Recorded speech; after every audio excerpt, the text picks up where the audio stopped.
Bienvenue dans le nouvel épisode de Dans la Bulle. On est à Estoril au Portugal pour la 11e épreuve du championnat du monde, l'avant-dernière. Je m'appelle Valentin Debise et je vous invite à me suivre sur cette épreuve.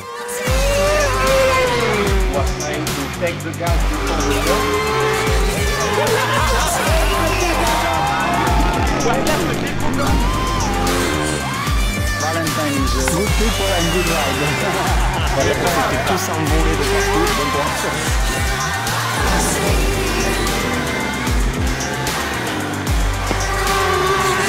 Bienvenue sur The Beast TV.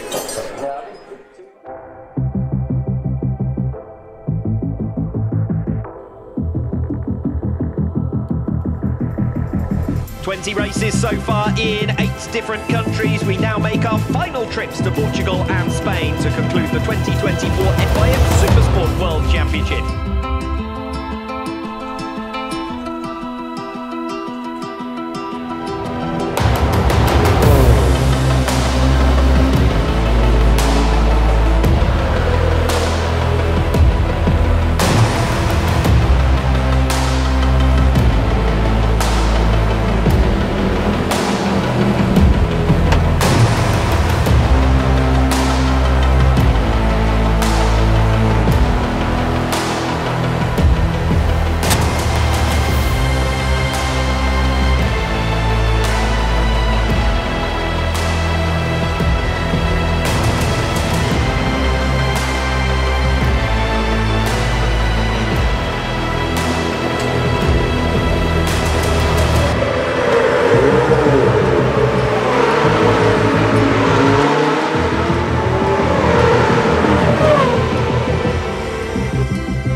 Brake in the turn, the rear doesn't slide.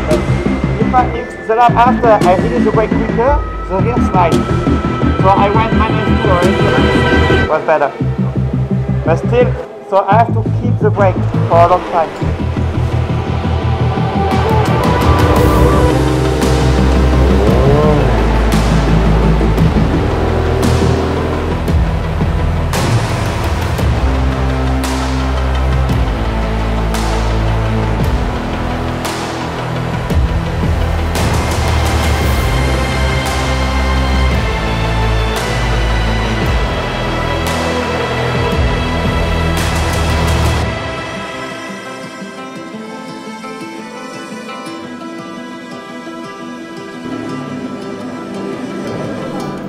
Where I struggle the most with the sliding when I go in the turn, it's when the track is downhill.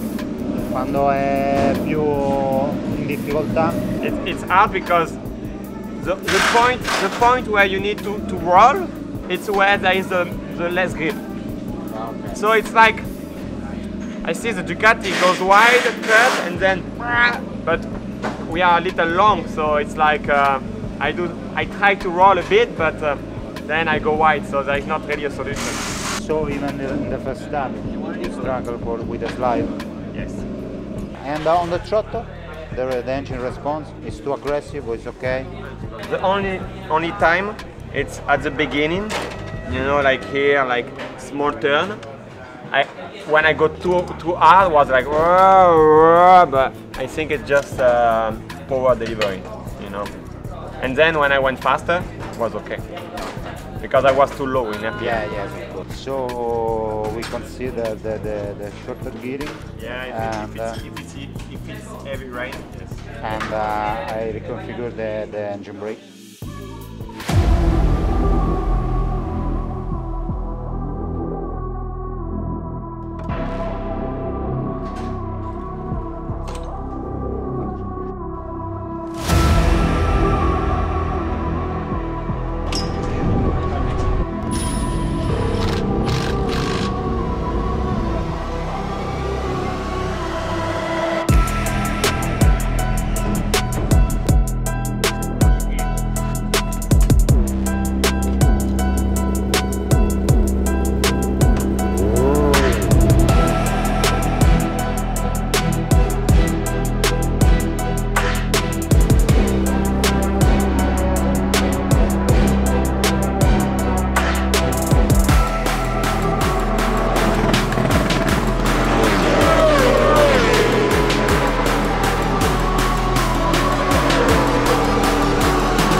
went -1, -2. But now the engine braking is too much straight. But then when I go on the lean angle, it's like too much, and then nothing. So it cuts and destabilizes the bike. So we need to work on a more linear. Turn 1, turn 3, turn 6. Bon, on se retrouve, on est samedi matin. Hier, on a complètement zappé de faire le débrief. Donc bref, hier matin, première séance sous la pluie. Et c'était pas mal de rouler sous la pluie parce que finalement, ils ont changé le bitume par rapport à quand j'avais roulé il y a plus de 10 ans. Et le grip est pas mal, mais la piste elle est méga piégeuse. En fait, genre tu es dans le virage, il y a des endroits, notamment dans le dernier virage, il y a 2 mètres comme ça, tu roules et il y a 0 grip. Et c'est là où tout le monde, par exemple, il y a Garner qui s'est fait un ISA, il y a plein de mecs qui sont tombés et tout. Et il y a plein d'endroits comme ça sur la piste qui sont très délicats. Et du coup, le grip est bon, donc tu peux aller vite. Mais il y a certains endroits qu'il faut vraiment respecter parce qu'il y a 0 grip et la moto elle glisse et elle échappe sans prévenir. Et du coup, c'est pour ça qu'il y a eu énormément de chutes. Genre, j'ai mis 5-6 tours avant d'arriver à avoir un tour validé, tellement qu'il y a eu des drapeaux jaunes et du coup, ils m'ont effacé les tours. Et j'étais plutôt pas mal, je crois que j'étais 3 ou 4 sur cette séance. Et après, la deuxième séance, on est parti. On a vu que la piste était sèche, mais on a vu qu'il allait repleuvoir. Et bon, nous, on a fait le choix de partir avec le pneu dur par sécurité. Il y en a, les 2 premiers sont partis avec le pneu de tendre, donc du coup, ils nous ont mis un tout petit peu. Et en fait, on a eu 10 minutes de sec où on est parti. Moi, j'ai fait, je crois qu'on a tous fait 4 tours chrono ou 5 tours chrono. Et après, il s'est remis à pleuvoir. Donc ça, c'était la qualif. Donc je me retrouve quand même 4e position. Je suis assez content. Franchement, les chronos, ils sont venus facilement. La moto s'est bien comportée de suite. Donc on était réglé un tout petit peu plus soft parce que les conditions n'étaient pas full sèches non plus. Donc on verra aujourd'hui, les conditions elles vont être encore changeantes, on est proche de l'océan et avec le vent, il y a des entrées maritimes de malades. Donc bon, on verra. Aujourd'hui ça va être entre deux, mais dans tous les cas, pendant les courses, il ne va pas falloir faire de folie et être très attentif aux conditions changeantes.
Like I sat in front of me, so that's why I went out the track.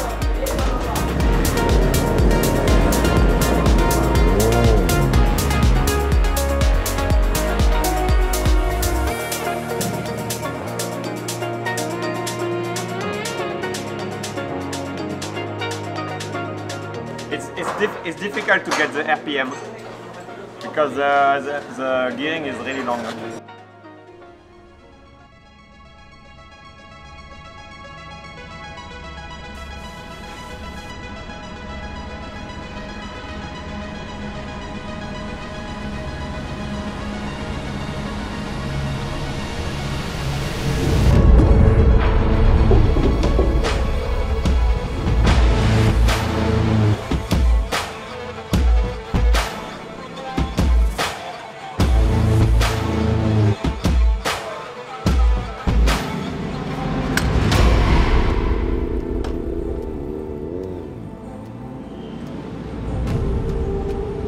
18 laps ahead of us in Supersport.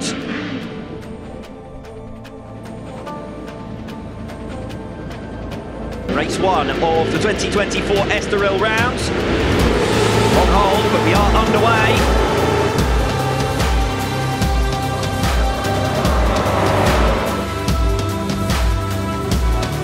De Vries does get through, but Myers is going to hold the tighter line, and Myers does have to duck out of it this time to avoid contact between the two of them. So De Vries needs to get through on Myers quickly to remain in podium contention, frankly, because Manzi is breaking away now. So Valentin De Vries is through on Luca Myers.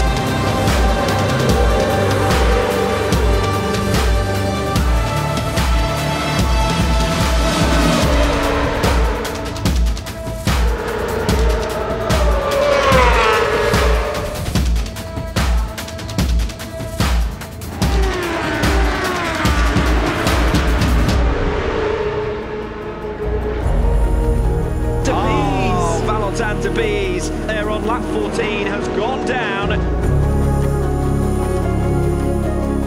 De Vries coming in for a lunge, and he's not close enough this time in towards turn 9, but he's got the much better line coming off through turn 10. And De Vries, oh no, he's gone again. I think Valentin De Vries fell again there.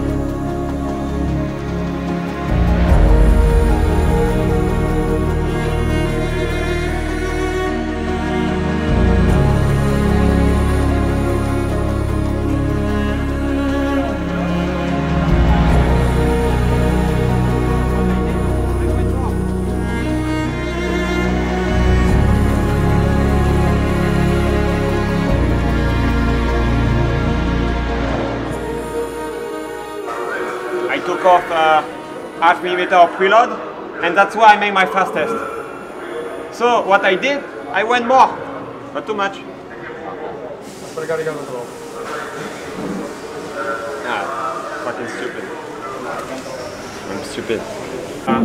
I went -2 with engine braking. -2. Yeah, and was not enough. You had too much engine braking. Yeah. Straight was too much, and then get in, not enough. And also, that's why I was a little bit limit, because I was sliding, and then boom, and so all the way to the front. So yeah, I was on the limit on this side, and once I took the half millimeter of preload, I went a tiny bit over the limit, and yeah, I even didn't see it coming. But the bike in acceleration, it's really aggressive. Like Cremona. And at the end, that's why I crashed again, because I didn't have the full intention, and I went a little bit too much on the gas, and it was difficult to manage. But when the grip went off at the end, it was better, easier to control.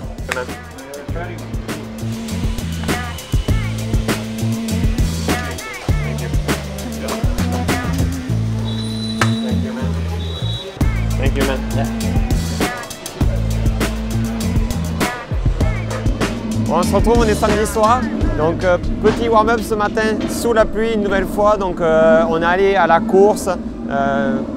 On est parti sur la course avec très peu d'expérience. Donc déjà, quand c'est dans ces conditions-là, on sait directement que la moto elle va pas être parfaite. Le team, ils essayent de viser au mieux en fonction des conditions, en fonction de l'expérience du pilote et du circuit qu'ils ont. Mais ça ne peut pas être parfait. Et du coup, c'est ce qui s'est passé. J'ai eu du mal encore en début de course. La moto un peu trop rigide. Et en fin de course, par contre, elle s'est mise vraiment, à partir de mi-course, elle s'est mise vraiment à marcher. Et d'un coup, j'ai réussi à reprendre 4 dixièmes sur Manzi. J'étais 4e à ce moment-là. Et également, je revenais, j'étais aussi vite que Huertas qui remontait sur le premier. Donc, je fais des bons chronos. Et en arrivant au premier virage, dans les derniers tours, je me suis un tout petit peu enflammé et j'ai perdu l'avant. Je ne sentais pas trop l'avant pendant la course et je n'ai pas eu forcément d'alerte à ce virage-là, donc j'ai été surpris. Mais après, bon, sans connaître forcément, en ayant fait peu de tours sur ce circuit et en ayant fait peu de tours en des conditions sèches, ben forcément, je n'avais pas le ressenti, les points de freinage, etc. Donc j'ai essayé d'apprendre, à faire l'apprentissage pendant la course. Et les forces de constater que là, j'ai fait une grossière erreur. Donc ça, bon, voilà, c'est pas grave, on va dire. J'avais envie d'aller chercher le podium, donc j'y suis allé à fond, peut-être un peu trop. Donc demain, normalement le warm-up sera sec, donc ça va être un bon apprentissage pour moi et pour le team. Reprendre un peu les bases, les sensations, essayer 2-3 trajectoires qu'on a vues sur les datas. Et après demain, je pars, j'ai fait le 3e meilleur temps en course, donc je partirai 3e. Donc ça veut dire que j'aurai une nouvelle chance de bien figurer et je vais essayer cette fois de finir cette course.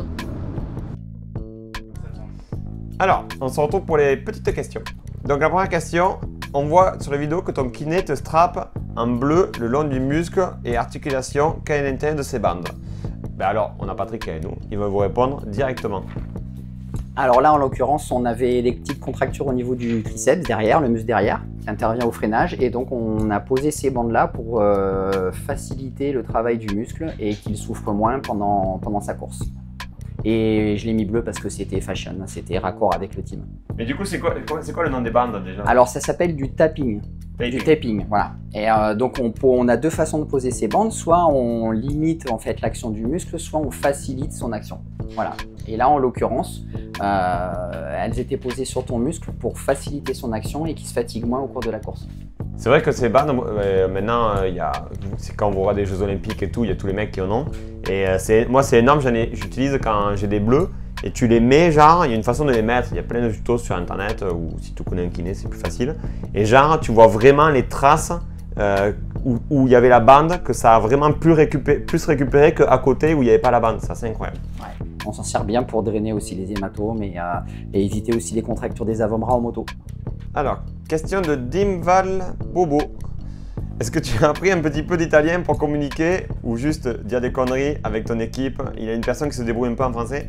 Alors, personne ne parle français. Moi, j'ai appris un peu d'italien. Il me regarde à côté.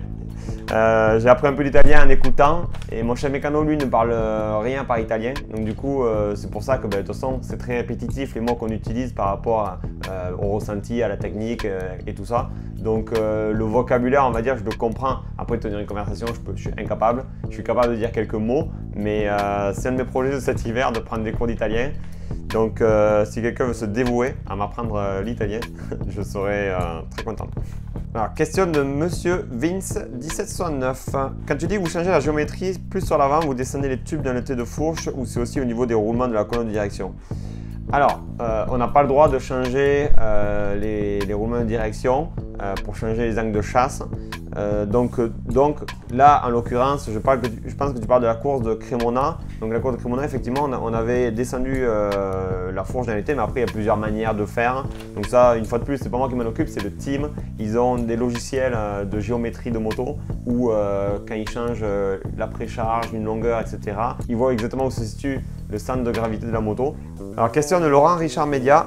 Quel est le budget approximatif pour faire venir ton vidéaste sur un week-end, filmer, monter les vidéos?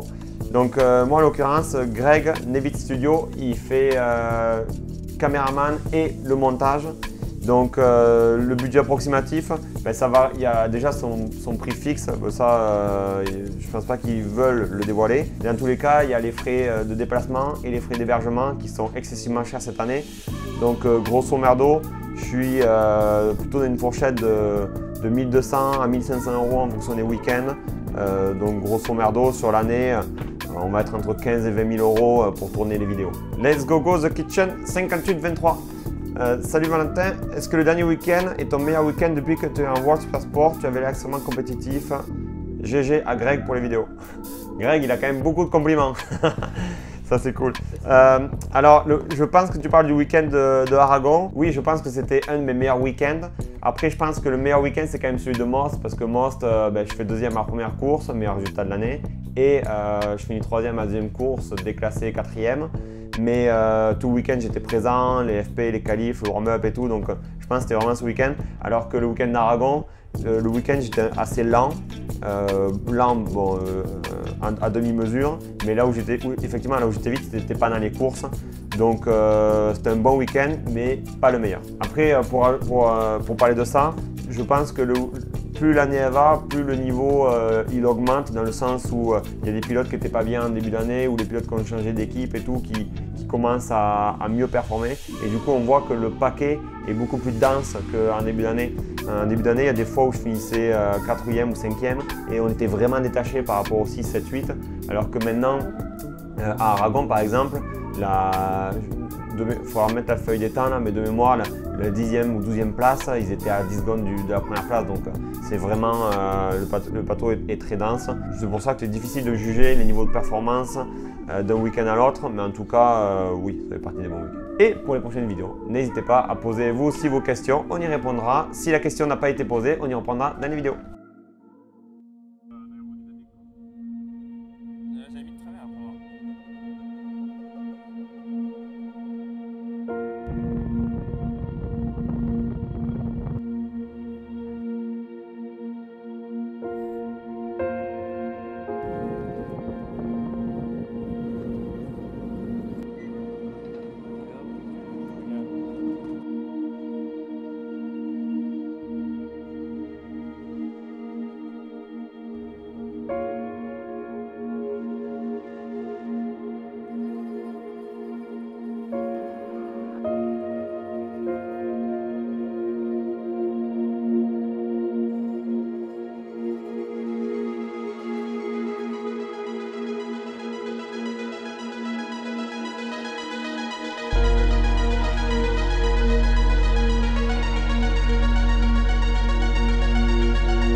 Much more grip than yesterday, and I feel the front and much easier to control with the throttle. I like it. Engine braking, perfect.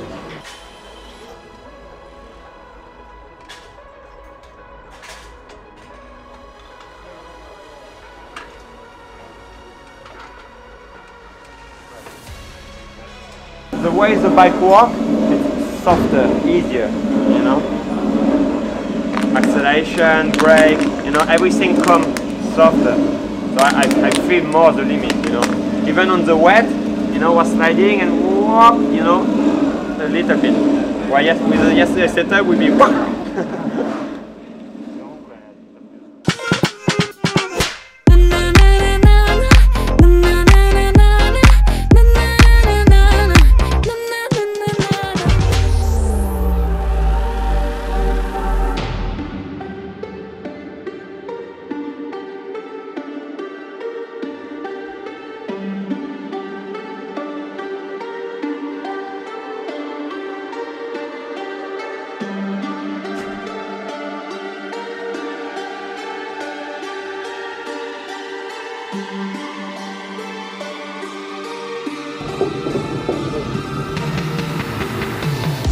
The Estoril round is among the newest in World Supersport, added to the pandemic-hit calendar of 2020 and now in its fourth staging. Bathed in sunshine today, it looks every inch the tourist hotspot, just a half-hour drive from Portuguese capital Lisbon.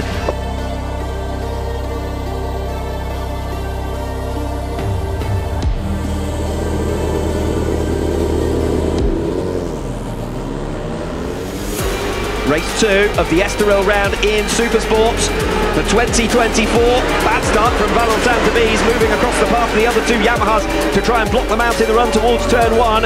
Allows Montella and Huertas to make the break at the head of the field. Debise sticks in with them in third place. Huertas slow coming through turn one. Debise almost goes up the back of him. Myers is through, Manzi is through, Debise is through. Disastrous opening lap for Adrian Huertas.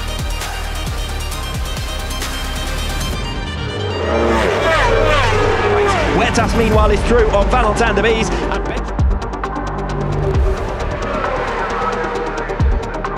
That's Valentin Debise ahead of Luca Myers now for fourth position. So the two Frenchmen have changed places.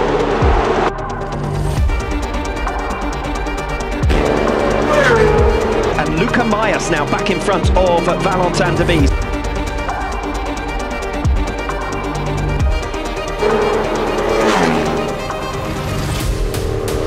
Debise, the white helmet, back ahead of Luca Myers for fourth position. So the two Frenchmen knocking spots off one another. Lap 10 and Valentin Debise recovers fourth place.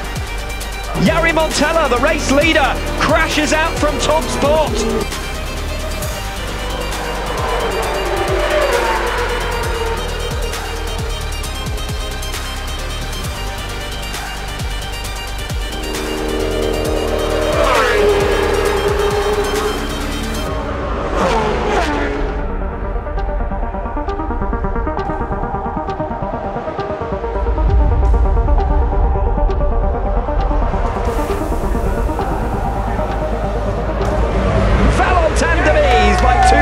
Of a second over Luca Myers, and both of the Frenchmen setting a new personal best on the final lap.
On se retrouve, on est dimanche après la deuxième course. Donc, comme vous l'avez vu, podium, trop content. C'est un peu Montella qui est tombé et qui m'a donné le podium. Mais bon, hier je suis tombé, aujourd'hui c'est lui, ça peut arriver à tout le monde. Et comme d'hab, je galère en début de course, je manque vraiment de vitesse et je me fais distancer, j'arrive pas à rouler. Par contre, plus la course va et plus j'arrive à trouver la vitesse. Notamment, je fais mon meilleur tour dans le dernier tour. Et les 5-6 derniers tours, j'étais plus vite que Manzi qui gagne la course. Donc le potentiel est là. Mais voilà, j'ai dit au team, il dit ouais, c'est les réglages de moto, mais franchement, à chaque fois, sur tous les circuits, avec des réglages différents, c'est tout à moi. Donc pour moi, je pense qu'il y a un truc que je n'ai pas capté ou que je fais mal avec cette moto. Donc je vais essayer d'analyser pour Jerez et ce sera le gros point à travailler. Après, pendant la course, du coup, la philosophie, c'est qu'on était tous un peu en train de se chasser. Mayas était devant moi et après, il commençait à ralentir. On s'est fait distancer par Huertas et du coup, je l'ai passé. Et je pensais que, comme à son habitude, il allait caler et le passer, mais c'est cool parce qu'il m'a donné vraiment du fil à retordre et il a réussi à me suivre. Et même si j'augmentais le rythme, il augmentait le rythme aussi. Plein de fois, je l'entendais glisser en essayant de se pointer à l'intérieur, mais il n'a jamais pu me doubler. et on finit avec moins d'un dixième d'écart. C'était vraiment un bon exercice de concentration, d'avoir la pression comme ça tout le long et de voir sur le panneau plus 0, plus 0, plus 0. Donc c'est cool d'être de nouveau sur le podium, malgré que nous on n'ait pas pu faire de tests ici et qu'il y a pas mal qu'on fait des tests. Donc c'est déjà la dernière course à Jerez. Putain, ça va trop vite et je suis un peu dégoûté que la saison se termine parce que j'aurais envie de faire encore plus de courses. Mais la saison était déjà assez longue, le repos va être bien mérité après Jerez. Et nous, on va rester ici faire deux, trois petits coups de surf. Et après on va direct à Jerez, recommencer le jeudi et tout. Donc merci d'avoir suivi la vidéo. Et merci à chaque fois pour vos nombreux commentaires, ça nous aide énormément à mettre la vidéo en avant. Donc même si c'est pour juste dire merci ou quoi que ce soit, n'hésitez pas, ça fait toujours plaisir. Autant à Greg qu'à moi et à toute l'équipe. Je tiens à vous signaler que toute l'équipe, même s'ils ne comprennent pas tout, ils regardent tous les vidéos et les commentaires. Donc merci à vous et on se retrouve à Jerez.